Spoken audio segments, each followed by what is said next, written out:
America के चुनावी माहौल में संकट, बैलेट बॉक्स में आगजनी, सुरक्षा चूक और लोकतंत्र पर उठते सवाल। अमेरिका, जो हमेशा से दुनिया को लोकतंत्र का पाठ पढ़ाता आया है, वही अपने चुनावों में धांधली और असुरक्षा का सामना कर रहा है। हाल ही में वॉशिंगटन राज्य में ऐसी चौंकाने वाली घटना सामने आई जिसने पूरे चुनावी प्रक्रिया पर सवाल खड़े कर दिए हैं। यहाँ किसी अज्ञात व्यक्ति ने सार्वजनिक बैलेट बॉक्स में आग लगा दी जो आम जनता के वोट से भरा हुआ था। यह घटना सिर्फ वॉशिंगटन तक सीमित नहीं रही, पास के एक और राज्य में भी एक बैलेट बॉक्स में आग लगाई गई जिसमें भी सैकड़ों वोट थे। अमेरिकन मीडिया के अनुसार इन घटनाओं से सैकड़ों वोट पूरी तरह जलकर नष्ट हो चुके हैं और ऐसे में उन मतदाताओं की पहचान तक मुश्किल हो गई है ताकि उन्हें दोबारा वोट डालने का मौका मिल सके।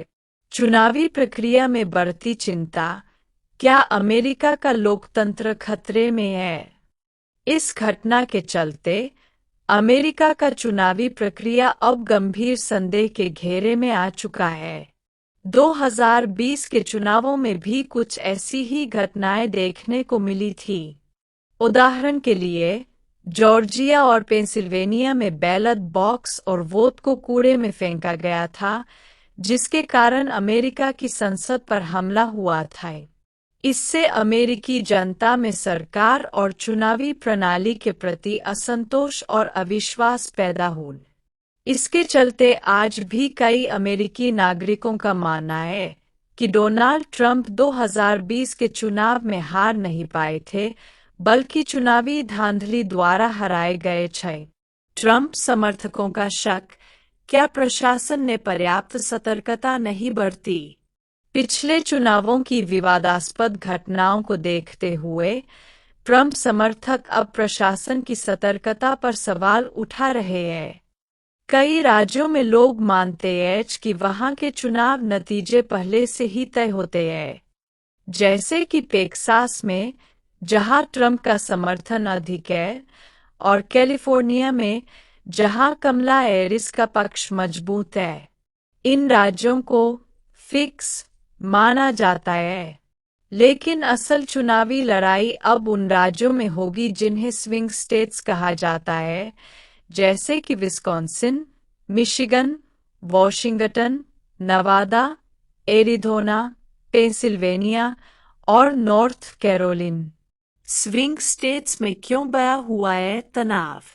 इन स्विंग स्टेट्स में मतों का अंतर बहुत ही कम होता है और यहाँ अमेरिका के चुनावी प्रणाली का नियम लागू होता है कि अगर एक वोट भी अधिक हो जाए तो पूरे राज्य की सभी सीटें उसी उम्मीदवार को मिल जाती है। उदाहरण के लिए, एरिज़ोना में 11 सीटें हैं। अगर ट्रंप को सिर्फ एक वोट भी ज्यादा मिलता है तो यह सभी 11 सीटें उनके खाते में जाएंगी और प्रतिद्वंद्वी को एक भी सीट नहीं मिलेगी।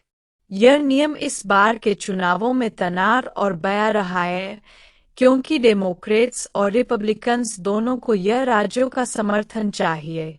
प्रशासन की सतर्कता पर सवाल, क्यों? इतनी महत्वपूर्ण परिस्थिति में बैलेट बॉक्स की निगरानी के लिए सीसीटीवी कैमरे लगाना प्रशासन की बड़ी चूक मानी जा रही है। ऐसे में ट्रंप समर्थक आरोप लगा रहे हैं कि सत्ताधारी डेमोक्रेटिक पार्टी यानी कमला हैरिस और जो बाइडेन प्रशासन के साथ मिलकर चुनाव को प्रभावित कर रहे हैं। यह स्थिति इसलिए और गंभीर हो जाती है क्योंकि अमेरिका दुनिया का सबसे अमीर देश है और यहाँ चुनावी प्रणाली की सुरक्षा पर कोई समझौता नहीं होना चाहिए था। पोस्टल बैलेट और आगजनी की घटनाओं का संबंध। आप सोच रहे होंगे कि अभी चुनाव की तारीख तो 5 नवंबर है, फिर बैलेट बॉक्स में वोट पहले से कैसे पड़े हुए थे?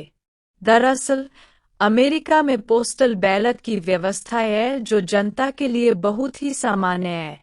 लोग अपने घर पर ही बैलेट मंगवा सकते हैं, अपने वोट लिफाफे में सील करके इसे नज़दीकी बैलेट बॉक्स में डाल सकते हैं।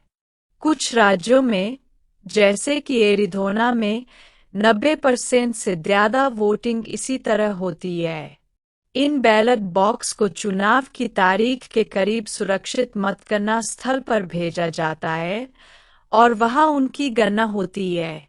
अब तक रिपोर्ट के अनुसार 4 से 5 मिलियन वोट पहले ही डाले जा चुके हैं, जिनमें से अधिकतर पोस्टल बैलेट है। अमेरिका की जनता इस बार अपने मताधिकार को लेकर जितनी चिंतित है, उतनी शायद ही पहले कभी रही। आगामी 5 नवंबर को मतदान के बाद यह देखना होगा कि मतगणना प्रक्रिया और उसकी सुरक्षा में प्रशासन कितना सफल रहता है, क्योंकि अमेरिका का लोकतंत्र अब खुद अपने ही देश में चुनौती का सामना कर रहा है।